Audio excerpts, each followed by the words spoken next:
Welcome to the YouTube channel of Adarsh Navodaya education group.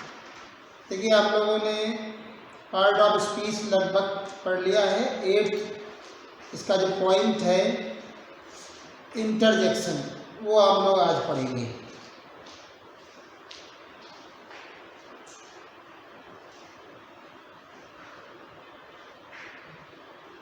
Parts of speech, इसमें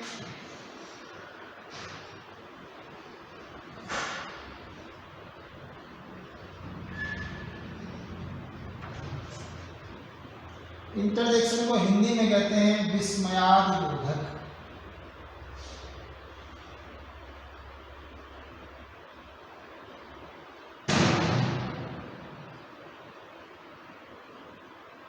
विस्मयादिबोधक शब्द।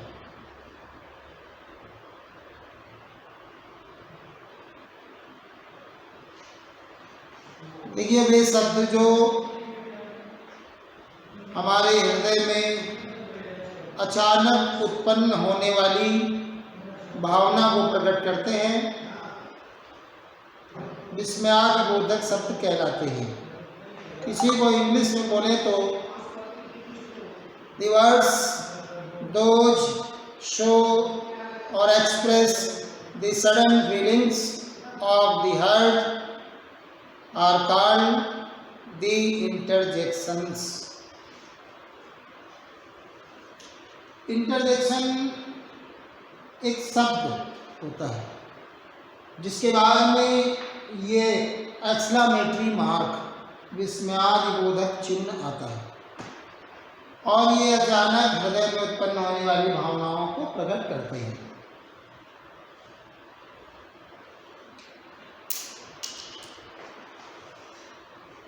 Okay,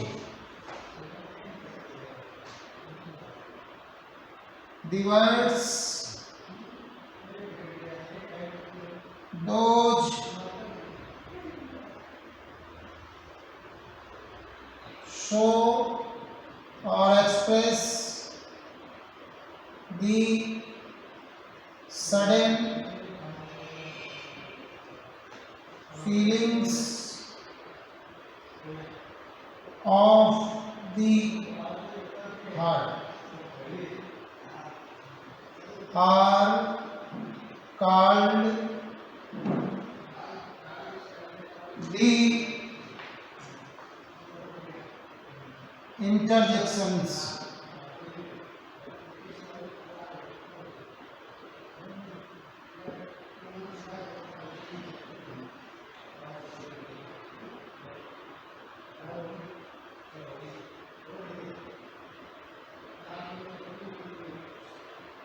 An exclamatory mark always follows these words। अलग अलग भावनाओं को दर्शाते हैं। खुशी की भावना प्लेजर, हुर्रे, हुर्रा।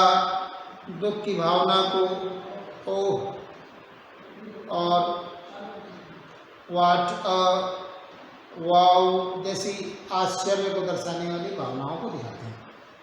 तो देखिए ये शब्द हृदय की अचानक फीलिंग्स उत्पन्न होने वाली भावनाओं को दिखाते हैं। इनके बाद में एक्सक्लेमेटरी मार्क आता है और ये निम्न प्रकार के होते हैं।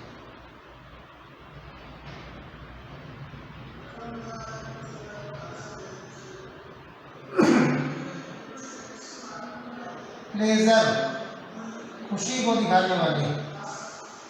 हुर्रे,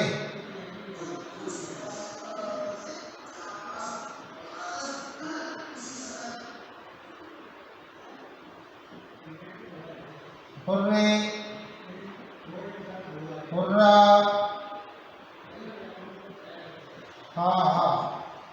हंसने की ध्वनि आदि। सेकेंड है सॉरो, दुख।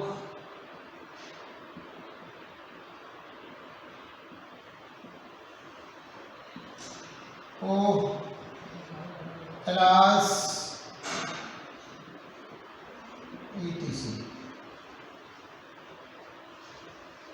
थर्ड आपका है सरप्राइज, आश्चर्य। आश्चर्य को दिखाते हैं वाव।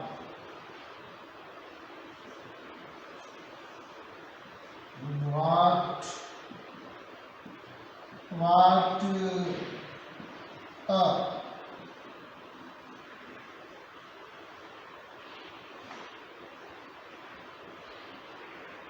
Nice etc।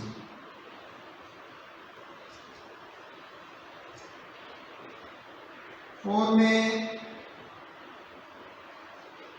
अप्लाउज,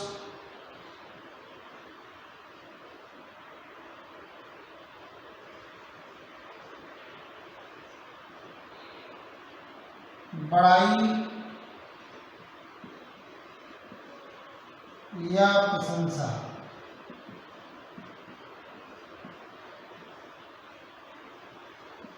जैसे गुड, शाबाश जिसे हिंदी में कहते हैं good, bravo,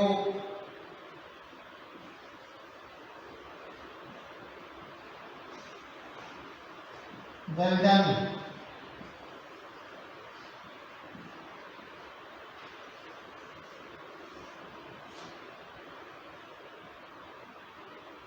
good, bravo, well done etc। ये शब्द दिखाते हैं हृदय में अचानक उत्पन्न होने वाली भावना को। एक और है जो घृणा को, अरुचि को दिखाते हैं, डिसलाइक।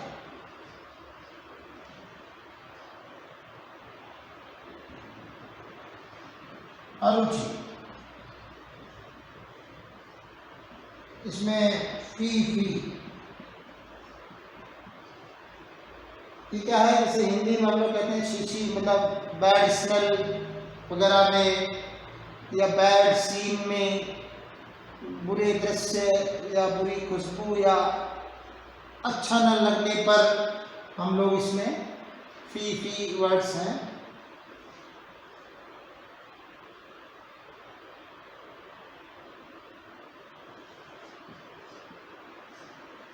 तो इस तरह से ये आपके इंटरजेक्शंस हैं और इन इंटरजेक्शंस को हम लोग वाक्यों में भी देख लेते हैं।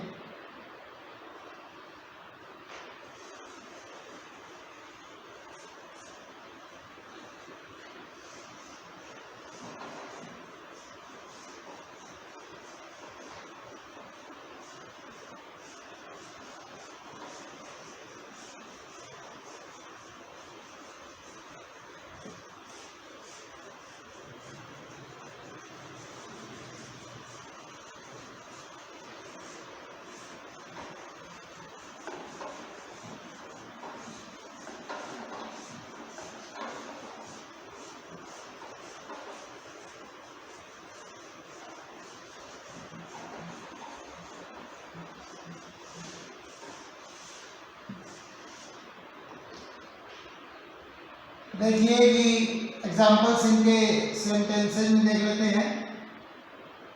हुर्रे, ये शुरुआत में आता है, we have won the match. इसमें क्या रहता है, जो एक्सक्लेमेटरी सेंटेंसेस होते हैं उनमें तो ये इस सडन फीलिंग को शो करने वाला जो वर्ड होता है हुर्रे या जो भी किसी, उनके बाद में ये मार्क आता है और लास्ट में इसके फुल स्टॉप आता है। Wow, what scene it is.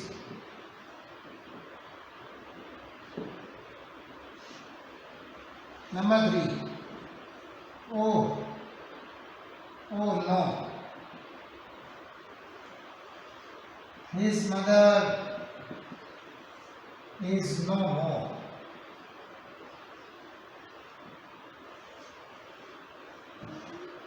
चौथा देखिए, bravo,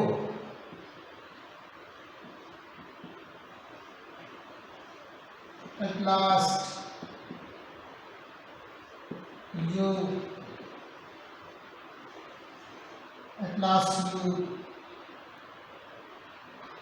achieved what you wanted। तो इसलिए ये जो शब्द हैं ब्रेवो, हुर्रा, ओ नो और ये जो ब्रेवो, ये सभी शब्द इंटरजेक्शंस हैं। फिलहाल इंटरजेक्शन में इतना ही है और इसके बाद हम लोग अब मॉडल पढ़ेंगे। लेकिन मॉडल पढ़ने से पहले हम लोग थोड़ा एडजेक्टिव में, जैसे आर्टिकल रह गया था, मैंने कहा था आपसे कि मैं आपको आर्टिकल आगे पढ़ा दूंगा थोड़ा सा।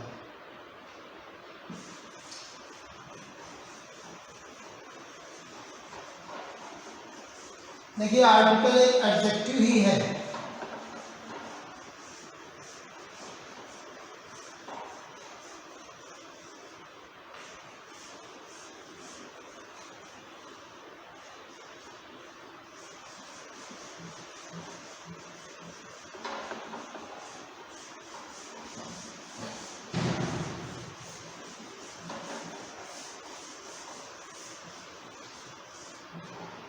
देखिए आर्टिकल एक पार्ट ऑफ स्पीच ही है, एडजेक्टिव ही है, लेकिन आर्टिकल को आधुनिक इंग्लिश में अलग से पढ़ लेते हैं ताकि अगर वो आप पार्ट ऑफ स्पीच पूछें तो वो एडजेक्टिव से बिलोंग करती है।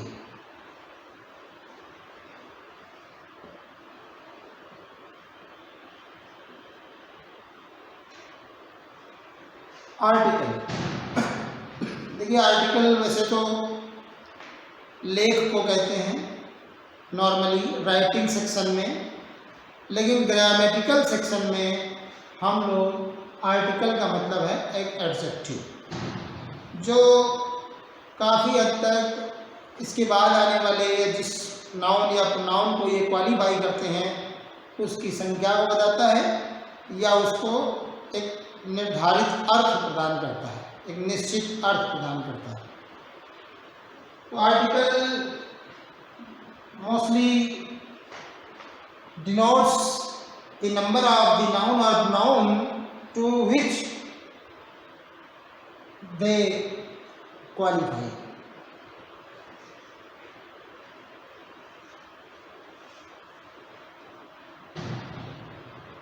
Noun kinds, आर्टिकल के दो प्रकार होते हैं। There are two kinds, there are two kinds, दो प्रकार होते हैं। नंबर एक है डेफिनेट आर्टिकल,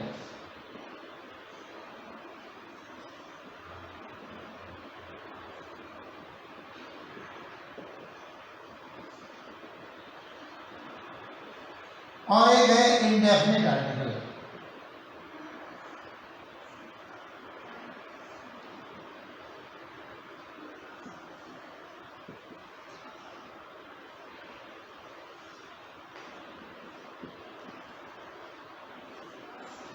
निश्चित या निर्धारित और अनिश्चित या अनिर्धारित आर्टिकल। देखिए डेफिनेट जो आर्टिकल है वो है आपका द, एक आर्टिकल। देखिए इसके दो उच्चारण होते हैं, एक तो इसका उच्चारण दा है और एक इसका उच्चारण दी है। इसको दा भी बोल सकते हैं और दी भी बोल सकते हैं। ग्रामेटिकल रूल्स के अकॉर्डिंग द और दी का डिफरेंशिएशन केवल प्रोनंसिएशन को डेफिनेट करता है, डिफाइन करता है। तो ये कैसे डिफाइन करता है, ऐसा माना जाता है, it is suppose to that the is called those definite articles those comes before such a noun or pronoun, those have the pronunciation of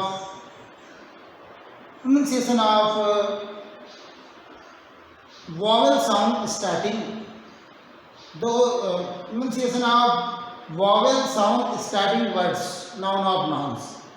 इसको हिंदी में मैं यूँ कहूँ कि द, ऐसा कहते हैं कि द उन नाउन या नाउन्स के आगे आता है जिनकी प्रारंभिक उच्चारण ध्वनि स्टार्टिंग वॉवेल साउंड कंसोनेंट होती है, व्यंजन होती है।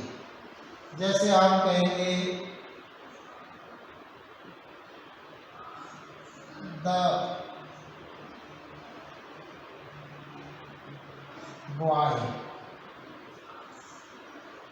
बॉय का जो स्टार्टिंग शुरुआती जो उच्चारण ध्वनि है, मतलब बॉय में बा आता है, बा। तो जब ये उच्चारण ध्वनि, हम बात कर रहे हैं, जैसे मैं आपको बताऊं एक और, यूनिफॉर्म। अब ये यू क्या है, एक स्वर है, क्या है, एक स्वर। Basically it is a vowel, आधारभूत रूप में ये एक स्वर है, लेकिन इसकी ध्वनि, इसकी उच्चारण ध्वनि, प्रोनंसिएशन साउंड वॉवेल नहीं है, स्वर नहीं है, और कॉन्सोनेंट है, द। इसलिए हम इसको पढ़ सकते हैं द। हमारे यहाँ भारत में द और दी में कोई खास डिफ्रेंसिएशन नहीं है। दा भी बोल सकते हैं, दी भी बोलते हैं, सकते नहीं, बोलते हैं, दा भी बोलते हैं, दी भी बोलते हैं। लेकिन जो है कि अगर आपका उच्चारण ध्वनि व्यंजन है तो आप दा, और अगर इसकी उच्चारण ध्वनि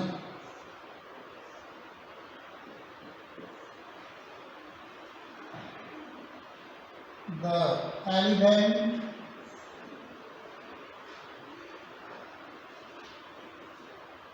द ऑनेस्ट मैन, इसमें क्या है, इसमें आ रहा है, इसमें उच्चारण ध्वनि, इसमें ई आ रहा है, सॉरी ए आ रहा है, तो इस तरह हम लोग दीदा बोल सकते हैं। इंडेफिनिट आर्टिकल में दो हैं, एक है ए, एक है एन। अब आप देखिए ए एन क्या करते हैं, ये जिसकी स्टार्टिंग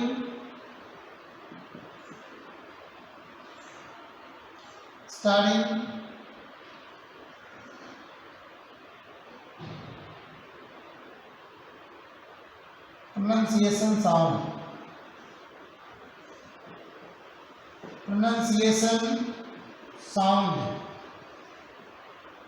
वावेल होती है, सॉरी कॉन्सोनेंट होती है, कॉन्सोनेंट होती है, और इसकी स्टार्टिंग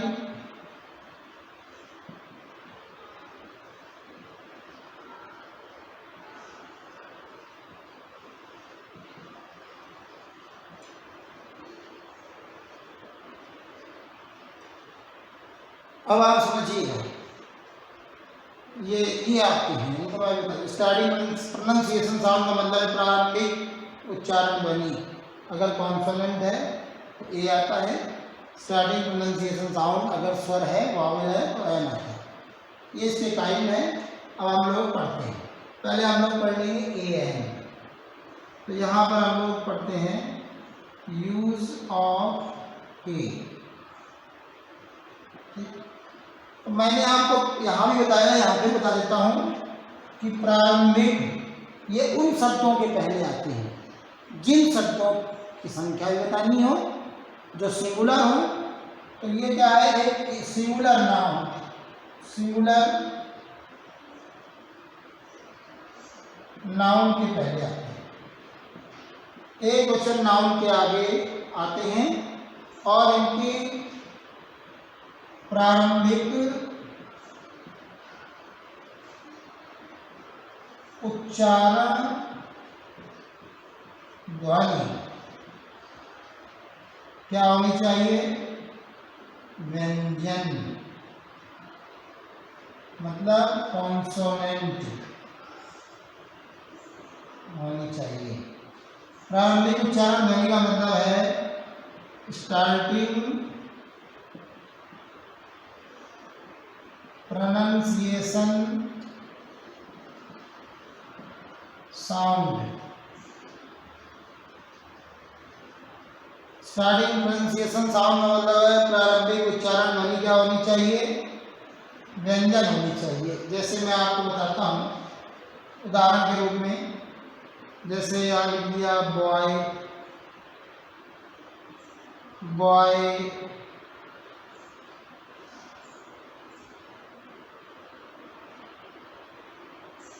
मैन,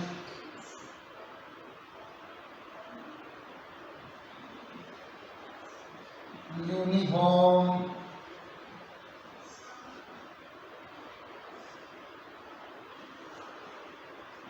यूनिवर्सिटी,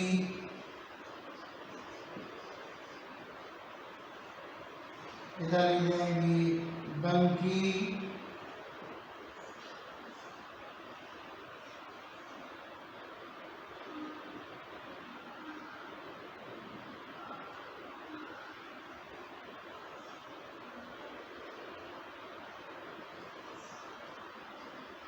अब आप यहाँ पर देखिए ये क्या है? ये इसकी उच्चारण ध्वनि, शुरुआती उच्चारण ध्वनि स्टार्टिंग प्रोनाउंसिएशन साउंड क्या है? बा है। तो यहाँ पर क्या आना चाहिए? ए। यहाँ पर क्या है? यहाँ डा है। क्या आना चाहिए? ए। यहाँ पर क्या है? सा है। ये सब व्यंजन है, ये आएगा। यहाँ क्या है? माँ। यहाँ क्या आएगा? ए। ये क्या है? यू, या। यहाँ पे या है तो क्या आएगा? ए। यहाँ पे यूनिवर्सिटी में भी या है, क्या आएगा? ए। इस तरह से आपने देखा कि ये जो है ना, ये ए वाले हैं, इसमें इससे कोई फर्क नहीं पड़ता कि ये ए से स्टार्ट हो रहा है कि ई से या आई से या ओ से या यू से। देखिए ये नियम बिल्कुल ऐसा बिल्कुल न समझें कि ये उन शब्दों के पहले आता है जो ए ई आई ओ यू से स्टार्ट नहीं होते। ए उन शब्दों के पहले भी आ सकता है जो आप देख रहे हैं यहाँ पे कि जो ए ई आई ओ यू से स्टार्ट होते हैं, उन शब्दों के पहले भी ए आ सकता है, क्योंकि इसमें ए ई आई ओ यू का कोई लेना देना नहीं है। इसमें ए बी सी डी का, इसमें स्वर का, व्यंजन का कोई लेना देना नहीं है। इसमें जो लेना देना है वो मेन है, वो ध्वनि, उच्चारण, जो आवाज़, जो हम जिस शब्द का उच्चारण करते हैं वो शुरुआत में स्वर हो रही है या व्यंजन हो रही है, यही इसका फंडामेंटल रूल है। देखिए यहाँ पर यूज ऑफ एन, ये भी सिंगुलर नाउन को शो करता है, सिंगुलर नाउन, ठीक है। इसकी स्टार्टिंग प्रोनाउंसिएशन साउंड क्या होनी चाहिए?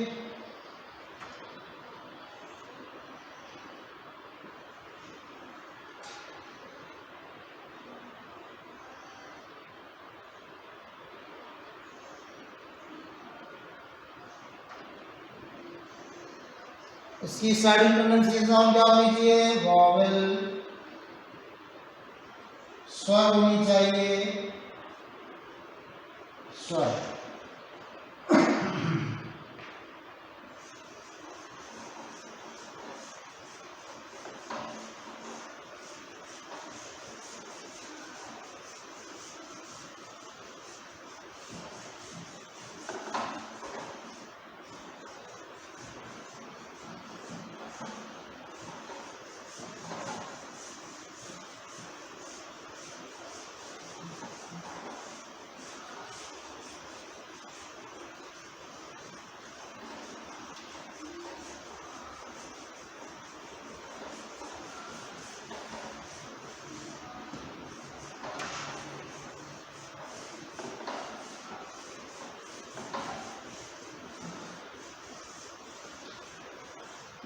देखिए हम यहाँ पर कुछ 1 2 3 4 5 6 यहाँ पर हम लोग जगह छोड़ देते हैं।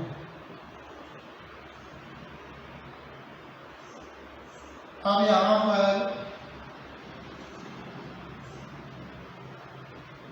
ऑनेस्ट मैन,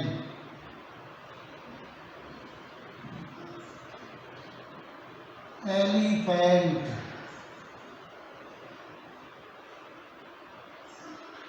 आर,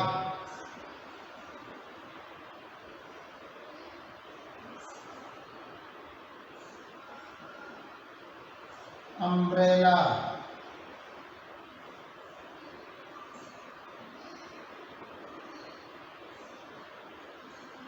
मैंगो,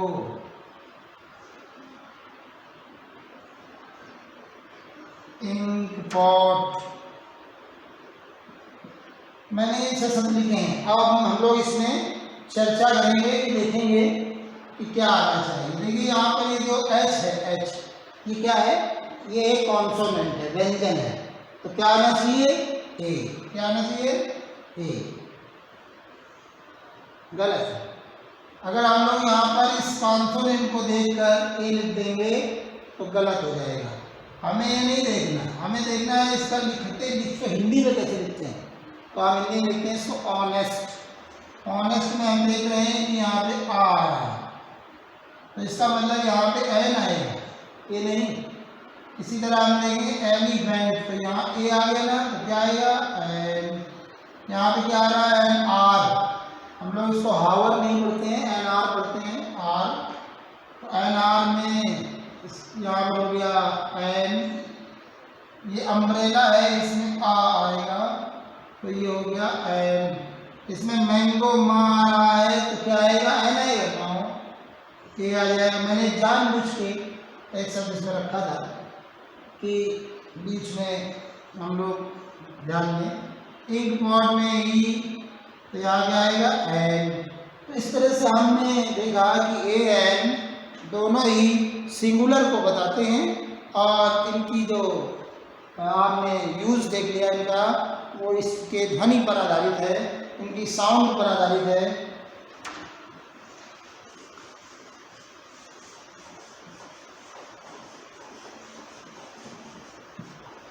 ये हमारा हो गया। हमारा डेफिनेट आर्टिकल जो है द है।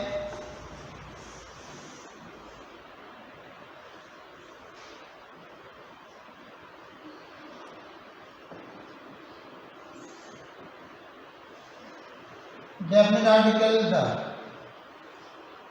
तो अब आप देखिए कि डेफिनेट आर्टिकल जो है, ये सबसे पहली बात तो है डेफिनेट आर्टिकल हमारे जो नाउन होते हैं, 5 नाउन होते हैं, 2 तरह के होते हैं, उसमें वो 5 बनते हैं। तो प्रॉपर नाउन के आगे द कभी नहीं आता है। आता है लेकिन कब? जब प्रॉपर नाउन कॉमन नाउन की तरह इस्तेमाल किया गया हो। जैसे मैं आपको बताऊं कि प्रॉपर नाउन भी कॉमन नाउन की तरह इस्तेमाल किया जा सकता है। जैसे आप किसी प्रॉपर नाउन की तुलना किसी से करते हैं कि